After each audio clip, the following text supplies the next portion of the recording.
Kevin Horsley, Unlimited Memory. Use these advanced learning strategies to boost your mind power. We've all been there. We see someone at a party or meeting, someone we've met at least 2 or 3 times before and even talked to for a few minutes. But the thing is, our memory betrays us and we simply cannot remember her name. Perhaps you devise some ingenious way to get it out of her without asking her directly. Or maybe you'll run into a friend of yours and introduce him to this woman, hoping that she'll then introduce herself by name. Wouldn't it be nice to finally put an end to forgetfulness? That's where these blinks come in. Blink number 1. If you want to improve your concentration, you've got to clear your mind and be in the now. Everyone wants to have excellent memory, right? But considering how many people find it hard to concentrate on details, remembering them just seems out of the question. There are ways to do it, though. Here are some top tips to improve your concentration. First, rid yourself of conflict. That is, anything that leads your mind in different directions and stops you from concentrating. Do you spend time switching between checking your email and sending several messages on your phone? Well, that would make you like just about everyone else. But how do you get rid of internal conflict without doing something drastic like joining a monastery? A good starting point is to stop multitasking. According to neuroscience experts, multitasking actually slows you down by 50% and increases your chances of making a mistake by 50%. For example, chatting on the phone while driving will lead you to hit the brakes 0.5 seconds slower than normal. If you do the math, at 112 kilometers per hour, your car would need an additional 15.5 meters to come to a complete stop. And a lot can happen in that space at that speed. Another smart move is to prevent your mind from wandering by giving yourself a purpose. That way you can easily remind yourself why you wanted to concentrate on something in the first place. In this case, the PIC rule might come in handy. Purpose gives you a reason for learning. Take learning a programming language, for example. Your purpose there could be building a website for your family. Once you've found a purpose, ask yourself questions so you become interested and curious about what you've chosen to learn. Is this currently relevant to my life? Or can I use this at work? Are great ones to start with. So now that you know how to improve your concentration, it's time to discover how to retain information too. Blink number 2. Use your creativity to bring information to life in a fun way that will help you remember it. Have you ever read a page of a book and then immediately forgot what you just read? Well, that never has to happen again. An easy way to remember a bit of information is to bring it to life, and this is all about using your creativity to make a memorable movie or picture. When it comes to words, there's a lot to play around with. They can often be broken down into smaller words, which sound similar to others. That way, you can make them more memorable by making them sound funny or absurd. This is great when it comes to memorizing foreign words or capital cities. Say you're trying to learn pollo, the Spanish word for chicken. Picture yourself playing polo while riding on a massive chicken, and you'll never forget it again. Or let's take the capital of Australia, Canberra. If you're trying to remember it, visualize a kangaroo eating some berries to help jog your memory. It takes some practice to think in this way, but it makes the process of remembering things much easier. To make the pictures you've imagined super exciting and therefore more memorable, just use the SEE or C method. Information always enters our brains via our senses, S. So for example, when you're trying to remember the word horse, it's important to imagine its skin, smell, touch, and even its taste. That way, you've created a multi-sensory image that's far easier to recall than 5 letters. Next up is E, exaggeration.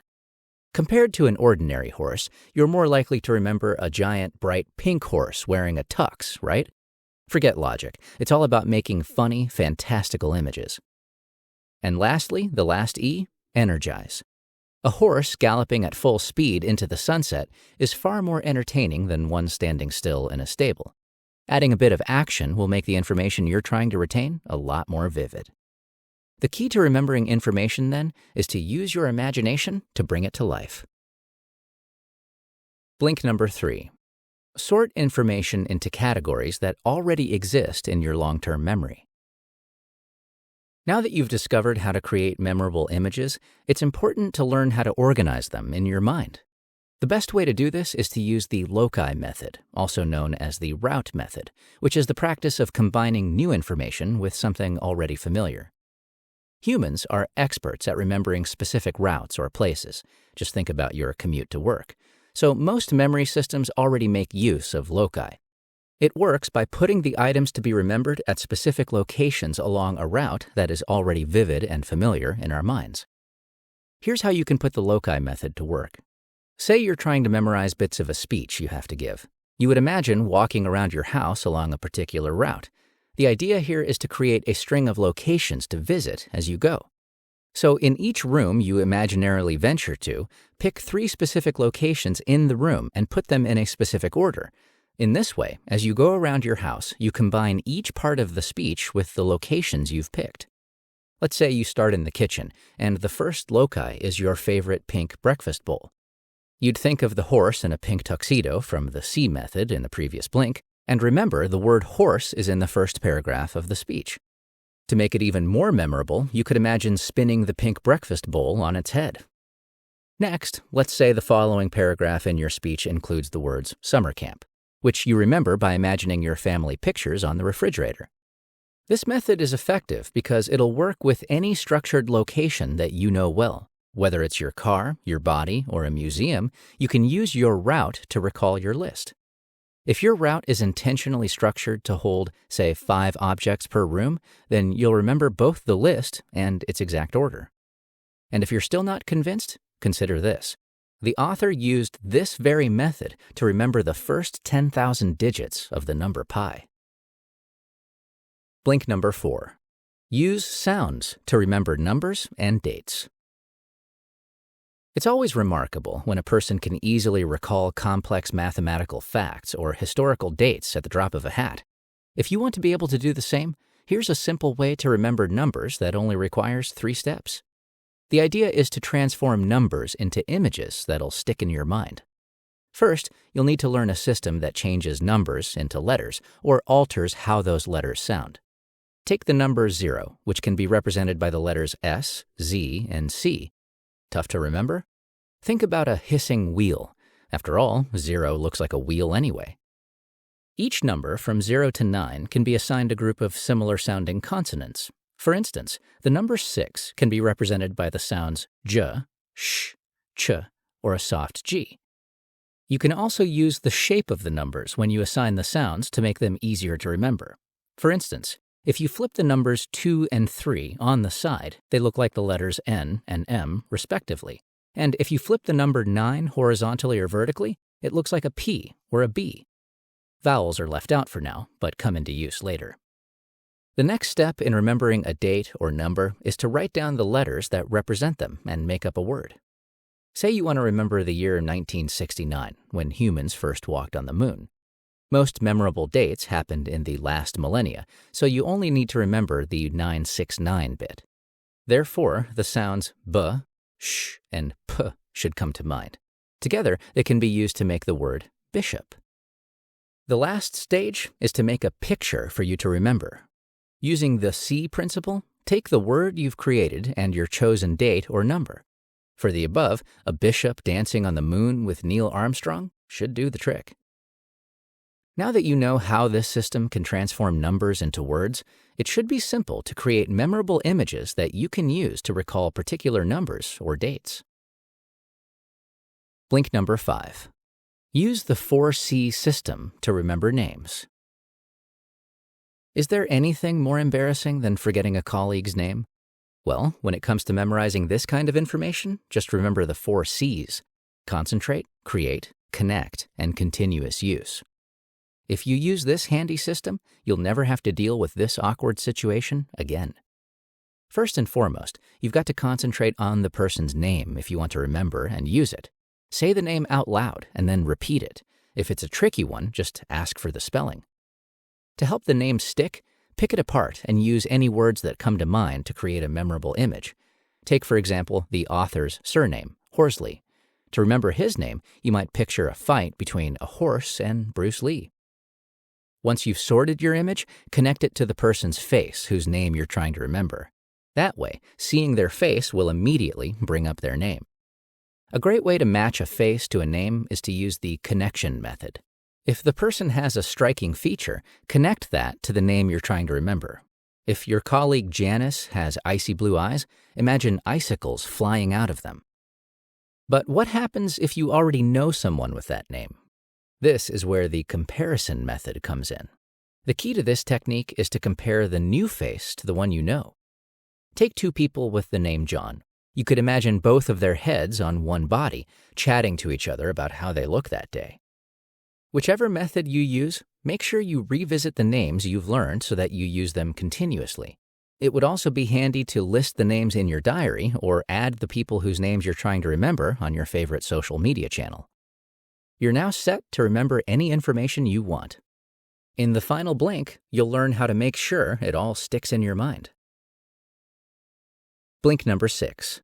Stop yourself from forgetting information by reviewing it. Do you remember much of what you learned at school?